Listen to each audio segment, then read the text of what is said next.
Association said today that 2 bullets shot from behind and from the same gun killed Kennedy. This comes after interviews with 2 pathologists who performed the autopsy at Bethesda Hospital in 1963. This discounts conspiracy theories of a second gunman. It also disputes the single bullet theory of Pennsylvania U.S. Senator Arlen Specter. Our job was to find the facts and the truth, and if the facts and the truth are somewhere else, frankly, so be it. If somebody finds any evidence that what the commission concluded was wrong, so be it. Specter was an attorney for the Warren Commission. Well, the so-called Gang of 7 is at it again. The group of Kennedy was only shot from behind and by one person. Dr. George Lundberg interviewed the doctors who performed the autopsy on President Kennedy. Both bullets struck from behind. No other bullets struck the president. A single assassin fired both bullets. The eyewitness accounts and the scientific forensic evidence are indisputable. The report supports the findings of the Warren Commission in 1964 that it was a single gunman. If you'd like to read more about this report, it's in the May 27th edition of the Journal. As to why the head went backward is the jet effect of the explosion of the head forcing it backwards. The new interviews reinforce the conclusion that Lee Harvey Oswald fired the 2 bullets that killed President Kennedy. This contradicts a recent book written by Charles Crenshaw, a Dallas surgeon who says he participated in efforts to revive the president. He claims that the wounds looked like they were caused by frontal shots. But in the AMA Journal, the 4 physicians in charge of Kennedy's care at the hospital also break their 29-year silence and strongly criticize Crenshaw. One of them states he cannot even remember Crenshaw being in the room, and another calls Crenshaw's claims ridiculous. Lundberg, the AMA Journal editor, saves his strongest criticism for the movie JFK and its producer, Oliver Stone. Put my hat off to him for skillful filmmaking, but I think he's done the country a terrible disservice in rewriting history falsely. Clearly, these new interviews will not convince many skeptics who doubt the official version. But with the doctors in Dallas and the pathologist in Washington now on the public record, the burden of proof seems to have shifted back to these skeptics. Dr. Timothy Johnson, ABC News, New York. 75 and the evidence the 2 pathologists made public today deals only with the issue of where the bullets came from, not whether there was a conspiracy. It is not likely to be the last word. After all, the idea of conspiracy spawned an industry. Here's ABC's Jim Wooten. The President of the United States is dead. From that awful moment onward, for 10,000 days now, the country's obsession with Kennedy's murder has subsidized a supermarket of conspiracy theories, tracking dozens of different payoffs and plots and cover-ups and all manner of evil enterprise, all lately reinforced by the power of JFK, in which the president is assassinated by a conspiracy that includes Lyndon Johnson. Just maybe Oswald is exactly what he said he was. A patsy. And maybe in this improbable universe, almost any answer is plausible to someone. Kennedy killed by Castro's agents, by anti-Castro Cubans, by the Mafia, by Jimmy Hoffa, by the CIA or the FBI or the KGB, or by anyone except Oswald acting alone. Whether all this rises from paranoia or the profit motive or simply from a hard search for difficult truth, it has always been a seller's market. People are still reading books on the Lincoln assassination conspiracy, which occurred over 100 years ago. This is not going to die. I don't know if it ever will die. And with polls showing most Americans dubious of the official explanation, this cottage industry of Kennedy conspiracy theories, this national obsession, isn't about to be closed down by another defense of the Warren report. Jim Wooten, ABC News, New York. In a moment, the other news.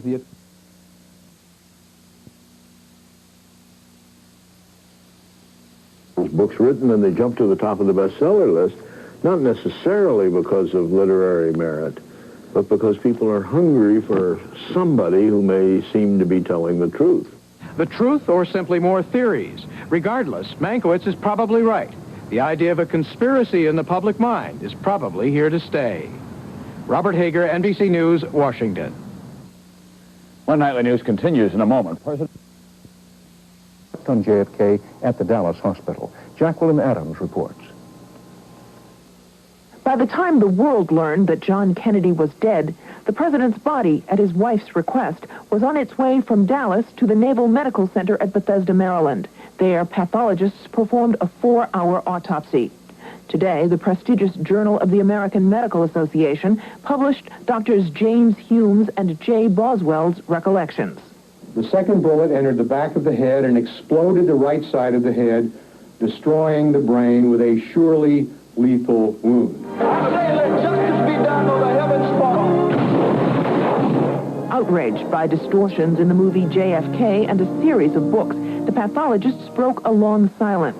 No, they said, neither the military, the FBI, nor the Secret Service ordered them to alter their findings. Yes, Dr. Humes burned his blood-spattered original notes, but only after he'd copied them verbatim. And yes, they said, the Warren Commission was right.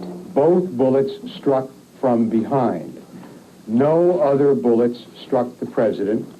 A single assassin fired both bullets. Immediately, conspiracy theorists cried lies. This paper is cooked. This whole case is being cooked since 1963. It's a lie. Former Governor John Connally, wounded that day in Dallas, agrees that authorities made lots of mistakes. But he shares the pathologist's fear that the bigger mistake would be for young people to believe filmmaker Oliver Stone's version of JFK. And I think that's an evil thing for him to do. And I think he went beyond the bounds of decency and went beyond the bounds of poetic license and making statements of that kind in that movie. 29 years later, can two retired pathologists convince the doubters that one gunman killed JFK? Probably not. All they want, they say, is to make the scientific facts available and hope for the best. Jacqueline Adams, CBS News, New York. In the wake of the racial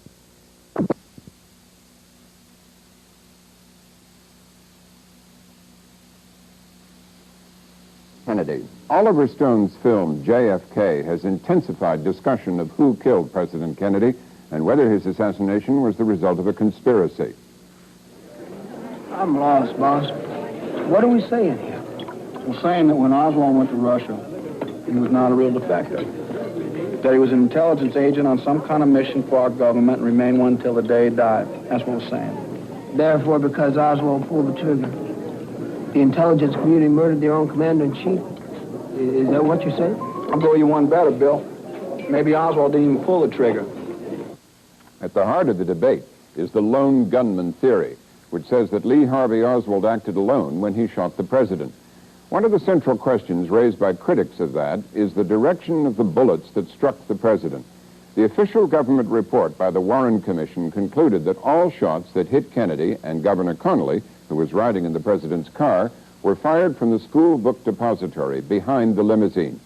But critics have long claimed that the home movie made at the time of the assassination, the so-called Zapruder film, shows Kennedy was struck from the front. That and other evidence have been used to support the theory of a second gunman. Today, the Journal of the American Medical Association jumped into the fray by publishing the first interviews with the two doctors who conducted the autopsy on President Kennedy. It is their first public comment on the assassination. They spoke to writer Dennis Brio and Dr. George Lundberg, editor of the Journal and a pathologist himself. And Dr. Lundberg is with us now. Thank you for joining us, Dr. Lundberg. My pleasure. Thank you. These claims about the JFK autopsy evidence have been out there for years. If they could have cleared it up so easily, as your interview suggests, why have these two doctors waited 29 years to do it?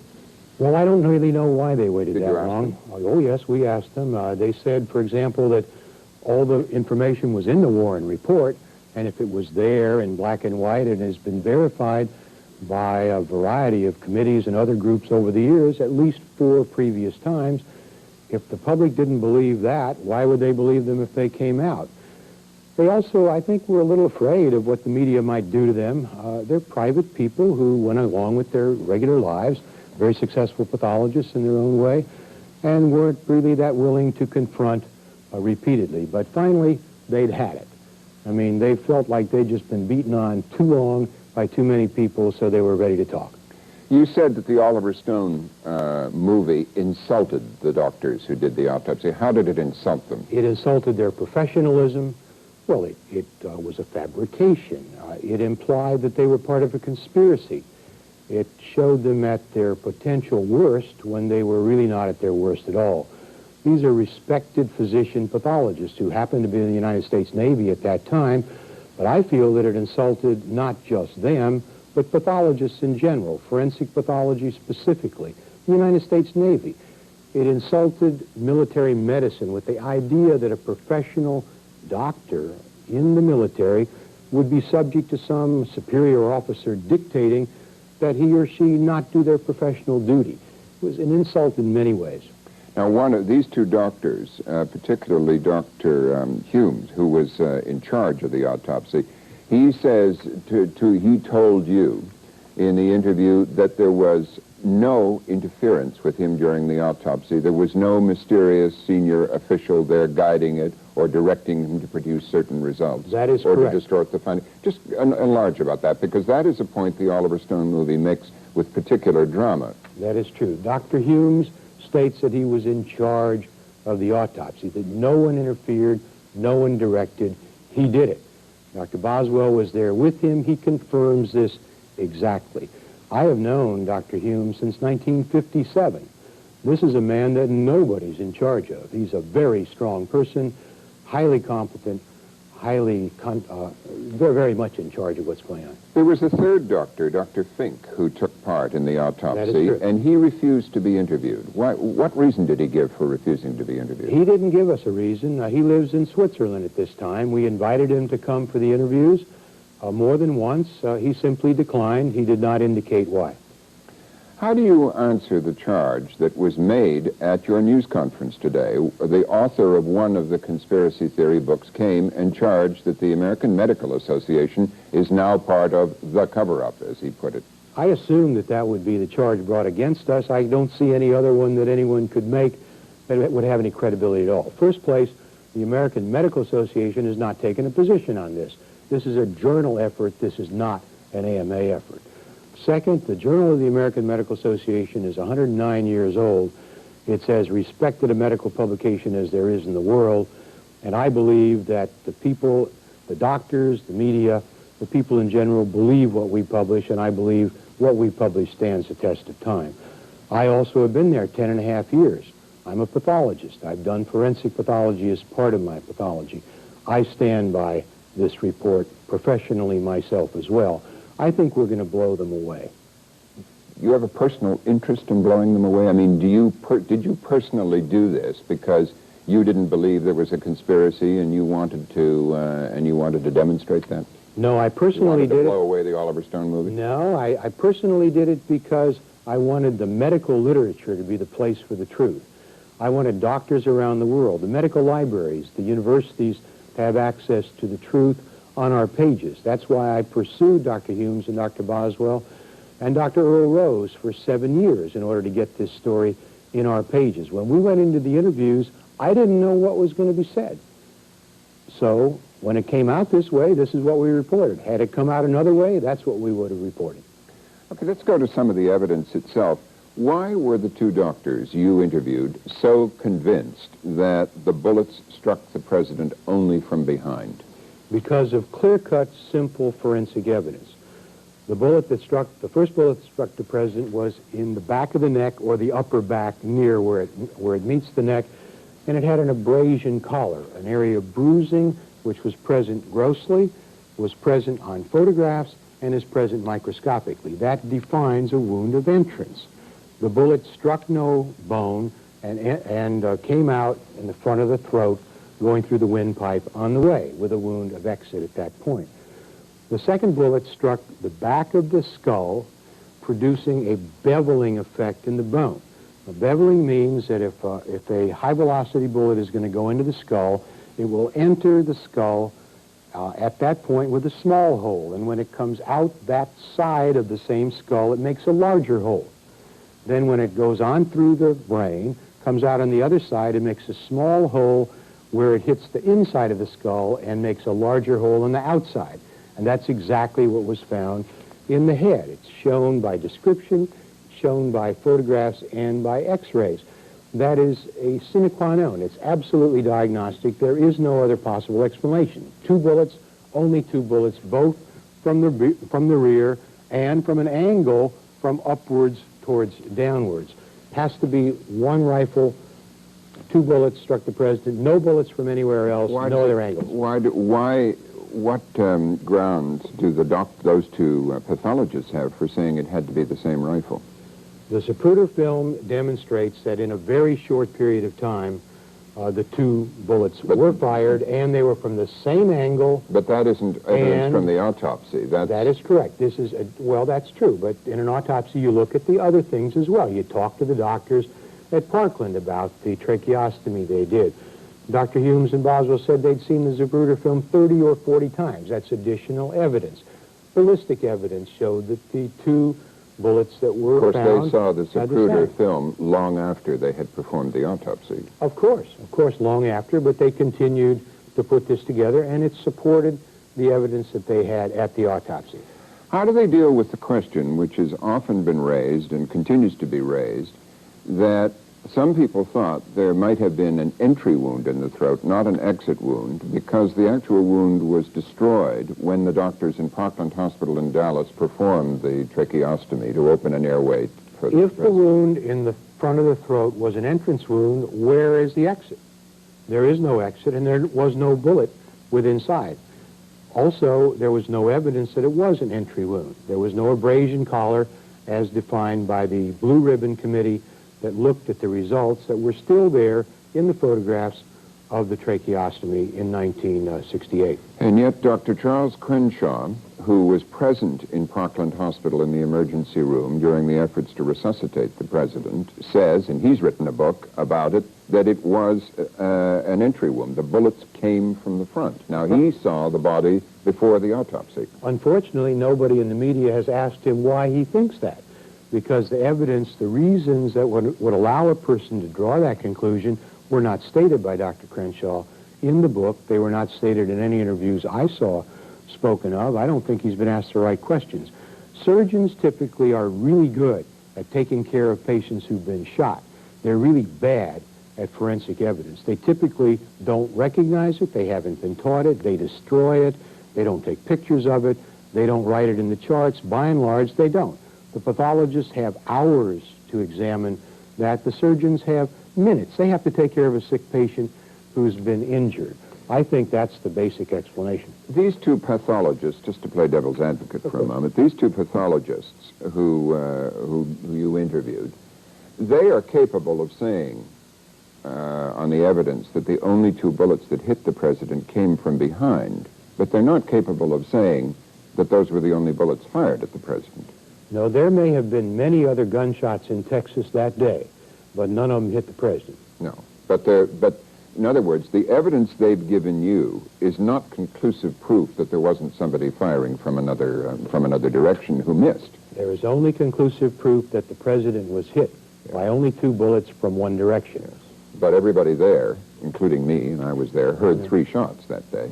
Well, and there were, in fact, 3 cartridges found upstairs, and I imagine there was a 3rd shot that missed, but probably from the same direction. Just on a logical point of view, in terms of evidence, they can't, and you can't, as a result of these interviews, definitively say that there was only one person shooting that day at the president, can you? No, I believe we can say there was 1 rifleman, 1 rifle, 1 direction, 2 shots from the back that hit the president. Whoever else may have been shooting, I have no idea. How does Dr. Hume explain, because much has been made of this as evidence that there was something fishy going on at the autopsy, that he destroyed his own autopsy notes? It's easily explained. Dr. Humes did not wish anyone in the future to profit off of the president's blood on bloody autopsy notes. As a pathologist, I know that when one takes notes in the autopsy room, there's blood on your gloves, and the paper often gets bloody. Dr. Humes was very concerned about someone using the president's blood for personal aggrandizement or profit. So he took his notes, copied them completely, perfectly, and then destroyed the original notes while retaining all of the original information, simply getting rid of the blood. Does that give you, as a pathologist yourself, and thinking this as a great historical moment, does that leave any questions in your mind that somebody would destroy what was clearly a piece of historic evidence? Not the least bit. I think when we see what the conspiracy theorists have done for their own personal aggrandizement, for public recognition, for paranoia perhaps, or for profit with what they've been able to come up with, I can imagine someone trying to make a great deal out of the president's blood and portions of the blood. I can understand Jim very easily doing but this. There weren't conspiracy theories around that evening, at least in that autopsy room, were there? There were none there, but I think he was a seer about what might come in the future. Mm-hmm. What do they say about the moment that Oliver Stone makes much of? Dramatizing in the movie, you actually have a hand coming into the frame and depositing a pristine bullet on the gurney.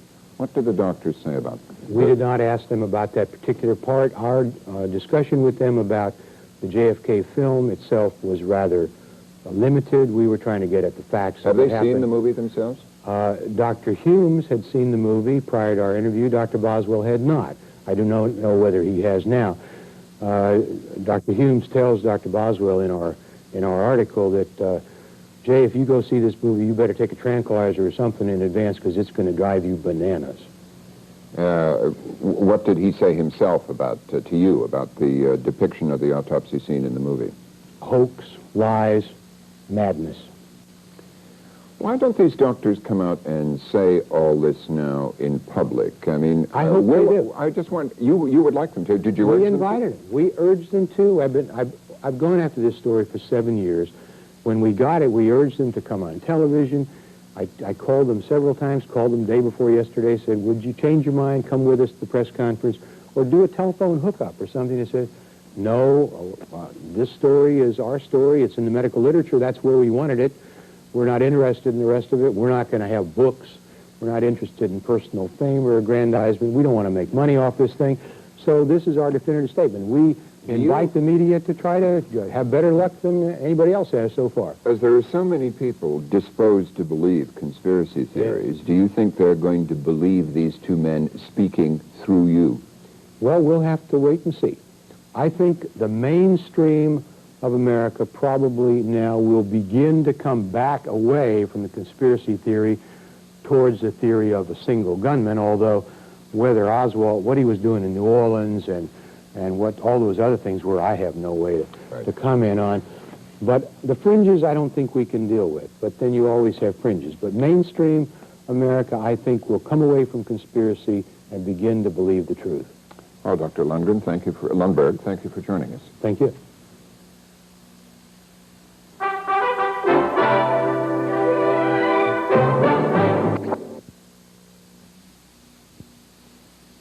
I'm John F. Kennedy are breaking a wall of silence to tell the world they are convinced the president was killed by a lone gunman, just as the Warren Commission concluded some 3 decades ago. Pathologists James Humes and J. Thornton Boswell spoke to the Journal of the American Medical Association. A journal editor spoke to reporters today.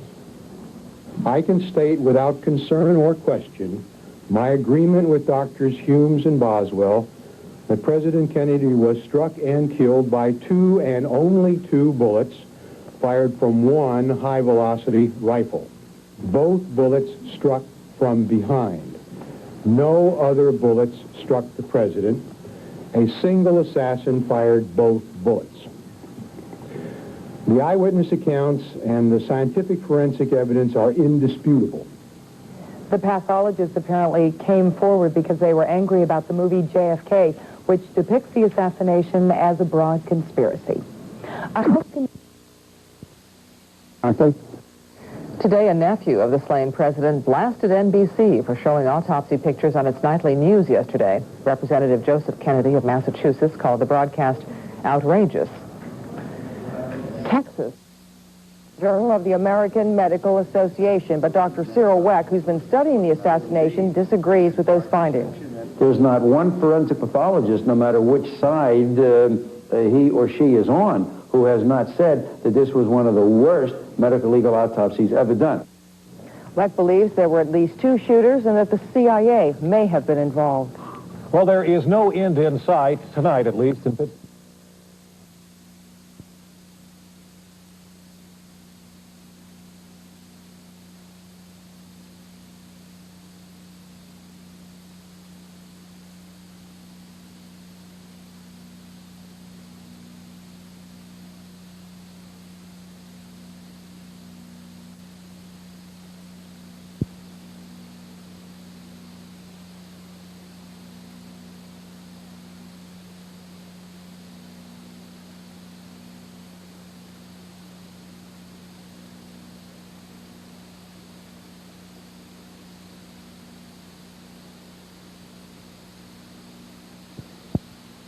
Kennedy discussed their findings in public. The American Medical Association released an exclusive interview with the doctors today, and what they revealed supports the Warren Commission's conclusion of a lone assassin. The President of the United States is dead. Since the first news reports from Dallas, the country has been obsessed with theories about President Kennedy's assassination. Now, nearly 29 years later, the doctors who examined his body have broken their long public silence. In interviews with the Journal of the American Medical Association, the Navy pathologists denounced the latest conspiracy theory put forth in the movie JFK. Both bullets struck from behind. No other bullets struck the president. A single assassin fired both bullets. JFK, the movie, theorizes that Lee Harvey Oswald did not act alone and that more than 2 shots were fired. But the AMA and the 2 Navy doctors say medical evidence clearly supports the lone assassin conclusion of the Warren Commission. Today, the chief author of the commission's theory applauded the AMA's report. When these autopsy surgeons come back at this stage in their careers and they make this statement, and it is reviewed by medical experts and confirmed that there were bullets from above and the rear, I think that is very helpful. The AMA says it hopes the doctors' published interviews will help calm assassination conspiracy buffs, but it may fuel still more speculation about John Kennedy's death. Now, the AMA today described Oliver Stone's film JFK as skillful film fiction, but an insult to the Navy doctors who performed Kennedy's autopsy. Authorities made lots of mistakes, but he shares the pathologist's fears that the bigger mistake would be for young people to believe filmmaker Oliver Stone's version of JFK. And I think that's an evil thing for him to do.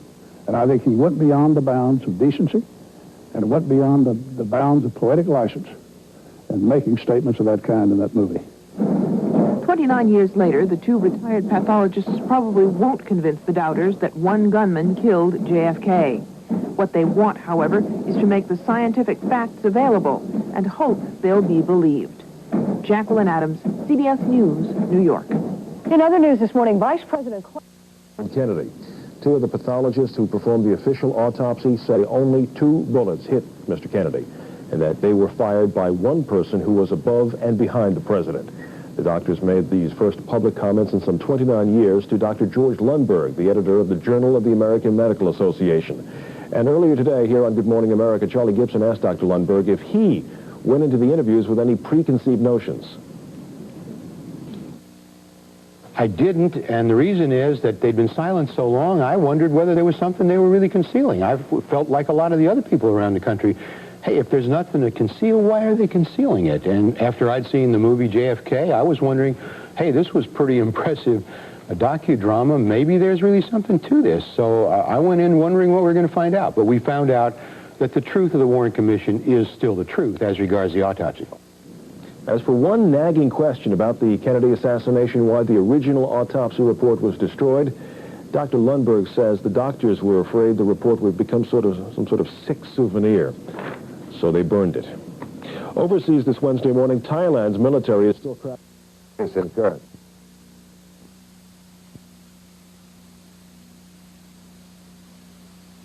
Pathologists who performed the autopsy on President Kennedy speak up about the conspiracy. Pathologists who performed the autopsy on President Kennedy 28 years ago have broken their silence. And as CNN's Richard Roth reports, the doctors support the conclusions of the Warren Commission. It is one of the many controversial aspects of the assassination of President John F. Kennedy, the autopsy. Breaking a wall of silence, two leading pathologists who performed the autopsy spoke to the respected Journal of the American Medical Association. Their conclusion, based on the bullet wounds, remains the same as just after the autopsy. I can state without concern or question my agreement with Drs. Humes and Boswell that President Kennedy was struck and killed by two and only two bullets fired from one high-velocity rifle.